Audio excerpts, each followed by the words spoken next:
2026ದ ಇನ್ನೊಂದು new notification ಆಯ್ತು ನೋಡ್ರಿ. ಅದ ಯಾವಪ್ಪ ಅಂತ ಹೇಳಿದ್ರೆ CRDR. ಈಗ ಪಿಸಿಗೆ ಯಾರೆಲ್ಲ ಓದಾಗತ್ತಾರಲ್ಲ ಅವ್ರ CRDR ಎಕ್ಸಾಮ್ ಅನ್ನ ಅಪ್ಲಿಕೇಶನ್ ಹಾಕಬಹುದು. ಮೊದಲಿದ್ದ CRDR 10th ಮೇಲಿತ್ತು, ಆದ್ರೆ ಈಗ PUC ಮಾಡಿದಾರ, ಅದೊಂದ ಚೇಂಜಸ್ ಆಗೈತಿ. ಅದ್ ಬಿಟ್ರೆ ಮತ್ತೆ ಯಾವ್ದು ಚೇಂಜಸ್ ಏನ ಇಲ್ಲ. ಪಿಸಿಗೆ ನೀವು ಯಾವ ಸಿಲೆಬಸ್ ಓದಾಗತ್ತಿರಲ್ಲ ಅದನ್ನ ಸಿಲೆಬಸ್ ಅನ್ನ ಇದ CRDR ಎಕ್ಸಾಮ್ ಕನು ಓದಬಹುದು. ಅದನ್ನ ಓದಿ ಅದ ಸೇಮ್ ಸಿಲೆಬಸ್ ಅನ್ನ ಐತಿ. ಫಿಸಿಕಲ್ ಪಿಸಿಗೆ ಯಾವ ತರ ಐತಲ್ಲ ಸೇಮ್ ಅದ ತರಾನ CRDR ಇರ್ತೈತಿ. ಇನ್ನೊಂದೇನಪ್ಪಾ ಅಂತ ಹೇಳಿದ್ರೆ ಇದು ಕೇವಲ ಬಾಯ್ಸ್ ಮಾತ್ರ ಇರ್ತೈತಿ. CRDR ಎಕ್ಸಾಮ್ ಗರ್ಲ್ಸ್ಗೆ ಇರಂಗಿಲ್ಲ.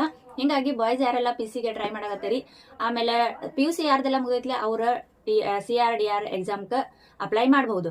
ಇದ ಅಪ್ಲಿಕೇಶನ್ ಡೇಟ್ ಸ್ಟಾರ್ಟ್ ಆಗೋದು ಯಾವಾಗಪ್ಪ ಅಂತ ಹೇಳಿದ್ರೆ ನಾಳಿಂದ, ಅಂದ್ರೆ 22ನೇ ತಾರೀಕು ಜೂನ್ದಿಂದ ಸ್ಟಾರ್ಟ್ ಆಗ್ತೈತಿ. ಲಾಸ್ಟ್ ಡೇಟ್ ಯಾವಾಗೈತಪ್ಪ ಅಂತ ಹೇಳಿದ್ರೆ ಜುಲೈ 22 ತಾರೀಕು.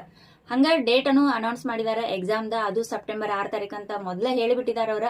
ಹಿಂಗಾಗಿ ಪಿಸಿ ಎಕ್ಸಾಮ್ ಮುಗಿದ ನಂತರ ನಿಮಗೆ 1 ತಿಂಗಳ ಚಾನ್ಸ್ ಸಿಗ್ತೈತಿ ಓದ್ಕೊಳಕ. ಚಂದಂಗೆ ಓದ್ಕೋರಿ. ಬಾಯ್ಸ್ ಯಾರೆಲ್ಲ ಅದಿರಿ ಅವರ CRDR ಎಕ್ಸಾಮ್ ಅನ್ನ ಬರಿಬಹುದು. ಈಗ ಒಂದೇ ಸಲ ಓದಿ ನೀವು 2 ಎಕ್ಸಾಮ್ ಅನ್ನ ಕ್ಲಿಯರ್ ಮಾಡ್ಕೋಬಹುದು. ಅದಕ್ಕಾಗಿ ಪಿಸಿಗೆ ಯಾರೆಲ್ಲ ಓದಾಗತ್ತೀರಿ ಬಾಯ್ಸ್ ಅವರ ಚಂದಂಗೆ ಕುಂತ ಓದ್ಕೋಬಹುದು. ಓದ್ರಿ. ಆಮೇಲೆ ಪಿಸಿನೂ ಟ್ರೈ ಮಾಡ್ರಿ. CRDR ಎಕ್ಸಾಮ್ ಬಂದೈತಿ, ಅದನ್ನು ಕ್ಲಿಯರ್ ಮಾಡ್ಕೋರಿ. ನಿಮ್ಗೆ ಯಾವ್ದಾಗ್ತಿರ್ಲಿ ಅದನ್ನ ಕ್ಲಿಯರ್ ಮಾಡ್ಕೊಂಡೆ ಚಂದಂಗೆ ಒಂದೇ ಜಾಬ್ ತಗೋರಿ. ಇನ್ನೊಂದು ವಿಷಯ ಏನಪ್ಪಾ ಅಂತ ಹೇಳಿದ್ರೆ ಈ ಎಕ್ಸಾಮ್ ಸಹ KE ಅದವರ ನಡ್ಸಾಕತ್ತಾರ. ಸೊ ಹಂಗಾಗಿ ಚಂದಂಗೆ ಸ್ವಲ್ಪ ಡೀಪ್ ಆಗಿ ಓದ್ರಿ.